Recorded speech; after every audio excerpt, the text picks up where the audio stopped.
June 29, 2025 Russia Ukraine పైన దాదాపు 480 drones and 60 మిజైల్స్తో తాండవం చేసింది. ఈ డ్రోన్స్లో చాలా వరకు స్వామ్ డ్రోన్స్ ఉన్నాయి. ఇరాన్ స్టైల్ షాహెద్ డ్రోన్స్ను కూడా యుక్రెయిన్ పైన ఫైర్ చేయడం జరిగింది. ఒకే చోట నుండి కాదు, అన్ని చోట్ల నుండి రష్యా ఫైర్ చేసింది. యుక్రెయిన్ యొక్క కీవ్, లీవ్, చెర్కాసీ, మైకోలైవ్ వంటి నగరాల్లో డ్రోన్స్ను ఫైర్ చేశారు. ఈ దాడుల్లో దాదాపు 6 మంది సామాన్య ప్రజలు చనిపోతే 12 మంది గాయపడ్డారు. ఒక F-16 అమెరికన్ యుద్ధ విమానంతో పాటు F-16ను నడిపిన పైలట్ కూడా చనిపోయాడు. మనందరికీ తెలుసు, రీసెంట్గా యుక్రెయిన్ రష్యా పైన డ్రోన్స్తో దాడి చేసి ట్రక్స్లో డ్రోన్స్ను స్మగల్ చేసి రష్యా యొక్క బాంబర్ ఎయిర్ క్రాఫ్ట్స్ పైన దాడి చేసింది అన్న విషయం మనందరికీ తెలుసు. అయితే ఈ రష్యన్ డ్రోన్ దాడి అప్పటి యుక్రెయిన్ దాడికి ప్రతీకారం కాదు. ఈ దాడికి వేరే లెక్క ఉంది. ఆ లెక్క ఏంటి అంటే, దీని వెనకున్న ముఖ్యమైన కారణాలు ఏంటి అనేది చాలా సింపుల్గా ఎక్స్ప్లెయిన్ చేస్తా. అలాగే రష్యా యుక్రెయిన్లో ఉన్న అరుదైన ఖనిజాలను మైనింగ్ చేసి ఎత్తుకొని వెళ్తోంది అని యుక్రెయిన్ ఆరోపిస్తోంది. యుక్రెయిన్లో $12 ట్రిలియన్ విలువ గల అరుదైన ఖనిజాలు ఉన్నాయండి. $12 ట్రిలియన్ అంటే ఇండియన్ జీడిపిలో 2.5 టైమ్స్ అన్నమాట. అసలు యుక్రెయిన్కు అమెరికా సపోర్ట్ చేయడానికి గల ముఖ్యమైన కారణమే ఈ అరుదైన ఖనిజాలు.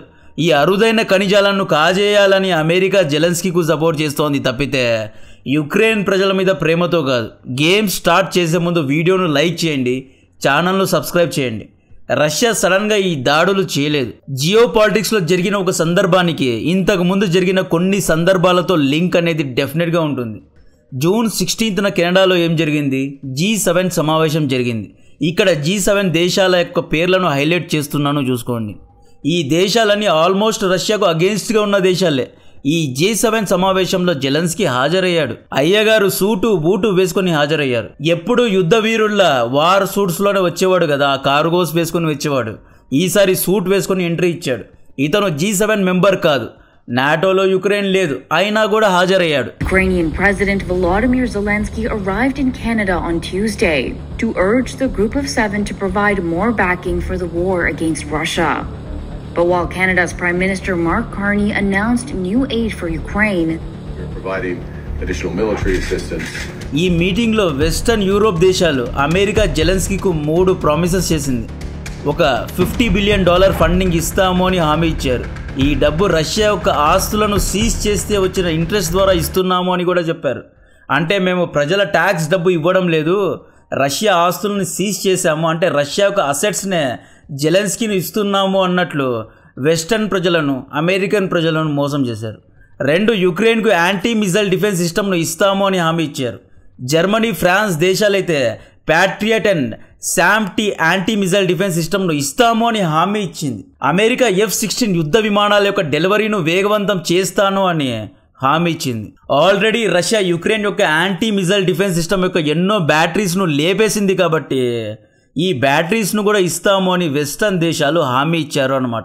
ఈ 2 హామీలతో పాటు వీళ్ళు రష్యాకు వార్నింగ్ కూడా ఇచ్చారు. ఒకవేళ రేపు రష్యా యుక్రెయిన్ యొక్క న్యూక్లియర్ రియాక్టర్స్ పైన దాడి చేస్తే వెస్టర్న్ దేశాలన్నీ కలిసి తీవ్రంగా సమాధానం ఇస్తాము అన్నట్లు పుతిన్కు వార్నింగ్ ఇచ్చారు. జెలెన్స్కీ అండ్ యుక్రెయిన్ పరిస్థితి ఎలా అయింది అంటే, ఒక తండ్రి లేని ఆడబిడ్డ పెళ్లి చేసేటప్పుడు అమ్మమ్మ బంగారం ఇచ్చినట్లు, అత్తమ్మ మంచం ఇచ్చినట్లు, బావ బీర్వా ఇస్తాడు, తమ్ముడు టీవీ ఇస్తాడు, అన్న ఏసీ ఇచ్చినట్లు యుక్రెయిన్ రష్యాతో యుద్ధం చేయడానికి వెస్టర్న్ దేశాలు ఎప్పటి నుండో ఒక్కొక్క సామాన్లు ఇస్తూ ఉన్నారు అన్నమాట. జెలెన్స్కీ అటు కాపురం సరిగ్గా చేయడం లేదు, విడాకులు తీసుకుని బయటకు రావడం లేదు. అందుకే రష్యా యుక్రెయిన్ యుద్ధం అనేది పవిత్ర బంధం సీరియల్ లాగా 20 ఏళ్ళు కొనసాగుతూనే ఉంది. కాంప్లెక్స్ బాక్స్ ఆఫీస్ ఫుల్ అయ్యేంత వరకు ఈ యుద్ధాన్ని నడిపిస్తారు. ప్రజలందరూ బోర్ అయ్యేంత వరకు ఈ సినిమాను సాగదీస్తారు. ఇక్కడ గేమ్ అర్థం చేసుకోండి. 4 రోజుల క్రితం ఈ ఆర్టికల్ ఒకసారి చూడండి. డొనాల్డ్ ట్రంప్ రంగంలో దిగి I'm not happy with Putin is so rude, America యుక్రెయిన్కు ప్యాట్రియట్ మిజైల్ సిస్టమ్ను సప్లై చేసినా చేయొచ్చు అని ట్రంప్ స్టేట్మెంట్ ఇచ్చాడు. ఈ ప్యాట్రియట్ మిజైల్ సిస్టమ్ అంటే ఏంటి అంటే, ఇజ్రాయెల్కు ఐరన్ డోమ్ ఎలాగో ఇండియా దగ్గర S-400 ఎలాగైతే ఉందో సేమ్ అదే పని ప్యాట్రియట్ కూడా చేస్తుంది అనమాట. ప్యాట్రియట్ యొక్క full form phased array tracking radar to intercept on target అని.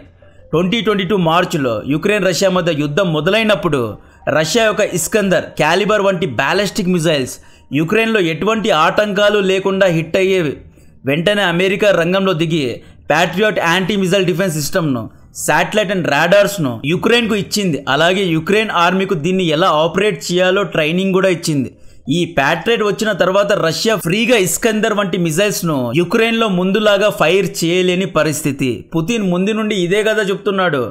ఫ్రంట్ ప్లేస్ లో యుక్రెయిన్ యుద్ధం చేస్తున్నా యుక్రెయిన్ కు ఆయుధాలు వెస్టర్న్ దేశాలు ఇస్తున్నాయి. ఆయుధాలు ఇవ్వడం ఒకటే కాదు, యుక్రెయిన్ ఆర్మీకు ఎలా ఆపరేట్ చేయాలి అనే ట్రైనింగ్ కూడా వెస్టర్న్ అండ్ అమెరికన్ దేశాలు ఇస్తున్నాయి. కాబట్టే ఇండైరెక్ట్ గా ఈ దేశాలు కూడా ఈ యుద్ధంలో ఇన్వాల్వ్ అయ్యాయి అని పుతిన్ ఎన్నోసార్లు చెప్పాడు.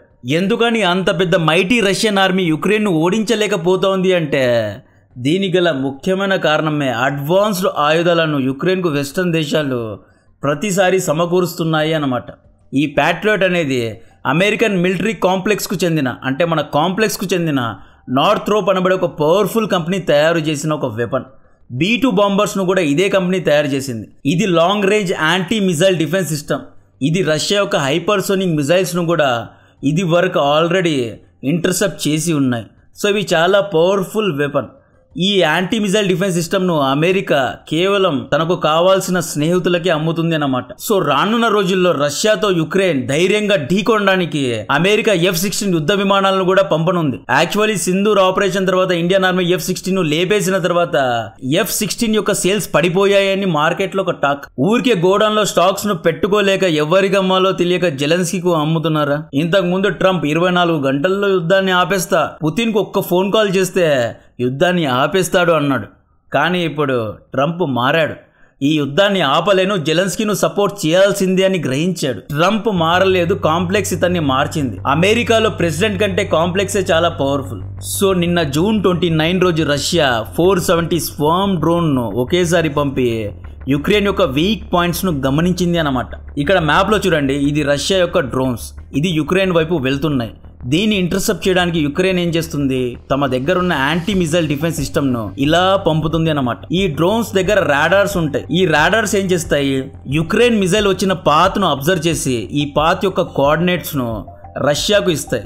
ఈ కోఆర్డినేట్స్ ద్వారా వీళ్ళు ఏం చేస్తారు, Ukraine anti missile defence system ను ఎక్కడెక్కడ ప్లేస్ చేసింది అనేది కనుక్కుంటారు. ఫ్యూచర్ లో రాబోతున్న పెద్ద యుద్ధానికి రష్యా ఇప్పటి నుండే రిహార్సల్ చేస్తోంది, ఇప్పటి నుండే ప్రిపేర్ అవుతోంది. కాబట్టి అన్ని డ్రోన్స్ ను పంపించారు. ఇంకొక విషయం ఏంటి అంటే, రీసెంట్ గా ఒక న్యూస్ చూశాను, రష్యా ఇరాన్ యొక్క షాహెద్ లాంటి డ్రోన్స్ ను తయారు చేసుకుందంట. దీని యొక్క టెస్టింగ్ ను కూడా యుక్రెయిన్ లో చేస్తున్నారు. దీన్ని ఆపడానికి యుక్రెయిన్ దగ్గర సామర్థ్యం ఉందా లేదా అనేది కూడా టెస్ట్ చేస్తున్నారు. రష్యా డ్రోన్ అటాక్ గల ఇంకొక మెయిన్ రీజన్ ఏంటి అంటే, ఈ మధ్య అమెరికా యొక్క F-16 యుద్ధ విమానాలు రష్యన్ బార్డర్లో చక్కర్లు కొడుతున్నాయంట. సో F-16 కు చెక్ పెట్టడానికి ఫుల్గా డ్రోన్స్ను పంపారు. ఈ డ్రోన్స్ను ఆపడానికి F-16 చాలా ట్రై చేసింది. F-16 పైలట్ దాదాపు 6 డ్రోన్స్ను ధ్వంసం కూడా చేశాడు. కానీ ప్రతి దాడిలో ఒక డ్రోన్ F-16 ను హిట్ అయింది. అక్కడికక్కడే యుక్రెయిన్ F-16 పైలట్ చనిపోయాడు అనమాట.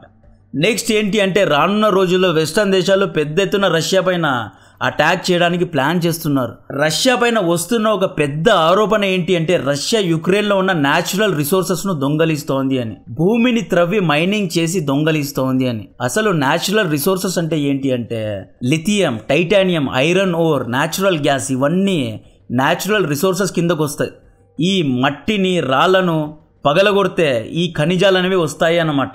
ఎలక్ట్రిక్ బ్యాటరీస్ను తయారు చేయడానికి లిథియం కావాలి. టైటానియంను ఎయిర్ క్రాఫ్ట్ రాడార్ కోసం వాడతారు. చాలా విలువైన ఖనిజాలు ఇవి, గోల్డ్ కంటే విలువైనవి. అంటే కాస్ట్ రూపంలో కాదు, ఇవి స్ట్రాటజిక్ మినరల్స్ అన్నమాట. అంటే వ్యూహాత్మకమైన ఖనిజాలు, అంటే చాలా అరుదుగా దొరికే ఖనిజాలు అన్నమాట. గోల్డ్ అనేది ఎక్కడైనా దొరుకుతుంది, కానీ టైటానియం, లిథియం అనేవి కొన్ని చోట్ల మాత్రమే దొరుకుతుంది. చైనా ఆఫ్రికాకు వెళ్ళి లిథియంను ఎక్స్ప్లోర్ చేస్తోంది.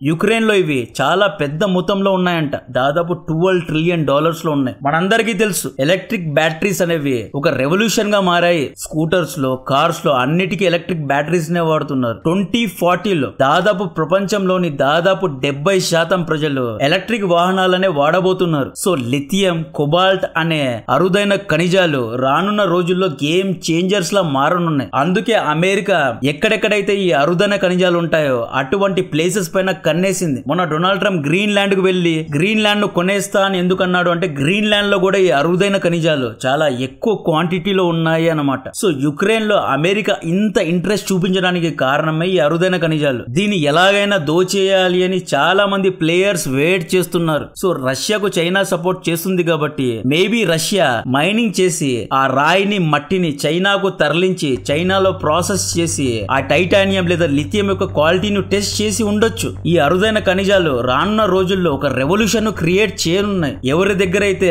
ఈ మెటీరియల్స్ ఉంటాయో వాళ్ళు రానున్న రోజుల్లో సప్లై చైన్ ను డిస్టర్బ్ చేయగలరు, మ్యానుఫ్యాక్చరింగ్ రంగాన్ని గజగజలాడించగలరు. కాబట్టి ఎంత వీలైతే అంత ఈ మైనింగ్ ను ఎక్స్ప్లోర్ చేస్తున్నారు అన్నమాట. రష్యా ఎక్కడెక్కడ ఖనిజాలను మైనింగ్ చేసింది అంటే 4 లొకేషన్స్ లో. ఒకటి క్రైమియాను ఆల్రెడీ 2014 లోనే రష్యా లాగేసుకుంది. లుహాన్స్క్, డొనెట్స్క్ అండ్ జియోపార్జియా ఈ 3 లొకేషన్స్ ఇంక్లూడింగ్ క్రైమియా, ఈ 4 లొకేషన్స్ లో రష్యా ముఖ్యంగా మైనింగ్ చేసి దొంగతనం అని చెప్పలేము, ఎక్స్ప్లోర్ చేస్తుంది అని చెప్పగలం. ఈ 4 లొకేషన్స్ లో రష్యా మైనింగ్ చేస్తోంది అని యుక్రెయిన్ ఎలా కనుక్కుంది అంటే యుక్రెయిన్ కు నేను ఆల్రెడీ చెప్పా కదా ఒక్కొక్క దేశం ఒక్కొక్కటి ఇచ్చింది అని. యుక్రెయిన్ కు అమెరికా శాటిలైట్స్ ను కూడా ఇచ్చింది. ఈ శాటిలైట్స్ ద్వారా వీళ్ళు తెలుసుకున్నారు. డొనాల్డ్ ట్రంప్ గారు ఇరాన్ ఇజ్రాయెల్ యుద్ధంలో బిజీగా ఉంటే పుతిన్ ఇక్కడ గేమ్ ను స్టార్ట్ చేసేసాడు. రాత్రికి రాత్రి అరుదైన ఖనిజాలను దేశాలు దాటించాడు. శాటిలైట్స్ ద్వారా చూస్తే పెద్ద పెద్ద బొక్కలు కనిపించాయి, పెద్ద పెద్ద గుంతలు, రైల్స్, లోకోమోటివ్స్. ఆ మట్టిని తరలించడం చూసి యుక్రెయిన్ బిత్తరపోయింది.